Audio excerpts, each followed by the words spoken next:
আসসালামু আলাইকুম, good morning. আশা করি সবাই ভালো আছেন। তো আজকে সকাল সকাল নাস্তা করব পিঠা দিয়ে। এই তো সকালের চা নাস্তা করার পর এখন আমি চাটা খাবো। তো বাইরে বেলকনিতে যাচ্ছি। তো বাইরের পরিবেশটা দেখেন, নিয়ে চলে আসলাম যে বাইরে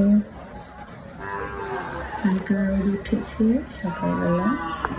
এখন আমি বেলকনিতে বসবো, বসে এখানে চাটা খাবো। বাইরের পরিবেশটা দেখেন অনেক সুন্দর, সাথে আমার এক কাপ চা।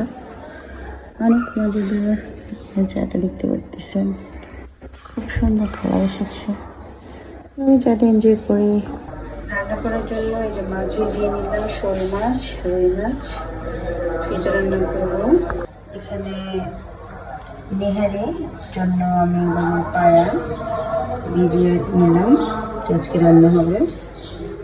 তো আজকের মেনুতে আছে আপনার লাঞ্চে ভাত দেখতে পারতেছেন, তারপর আমার ছাদ বাগানে সবজি দিয়ে, বড় মাছের শুটকি দিয়ে ভুনা, আর হচ্ছে শোল মাছ ভুনা, ছোট ছোট টুকরো করে শোল মাছ, আর এখানে আছে মাছ ভাজা। আর গরুর পায়া রান্না করতেছি, এটা এখনো হয় নাই, দেখাচ্ছি। এখনো মানে সিদ্ধ হয় না ভালো করে। এই যে গরুর পায়া নিহারি, এটা কমপ্লিট হয়ে যাবে, রাত্রে খাওয়া যাবে, কারণ এটা তো অনেক সময় লাগে। তো এই ছিল আজকের মেনু। তো আমি এখানে নিয়ে নিলাম। প্রথমে আমি শুটকি খাবো, শুটকি দিয়ে শুরু করবো।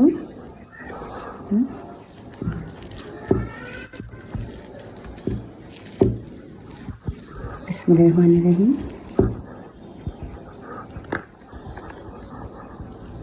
নাগামরিচও নিলাম। যদি খেতে থাকি আপনার সাথে থাকেন। এখন আমি শোল মাছটা নিয়ে নিলাম। এখন আমি শোল মাছের তরকারিটা নিয়ে নিলাম। দেখবো কেমন হয়েছে। এই তো নেহারিটা আমি মনে করতেছি প্রায় আধ ঘন্টার উপর হয়ে গেছে। নেহারি তো অনেক সময় লাগে। আচ্ছা গাইস, পরে আমি আপনাদেরকে বানানো দেখাবো।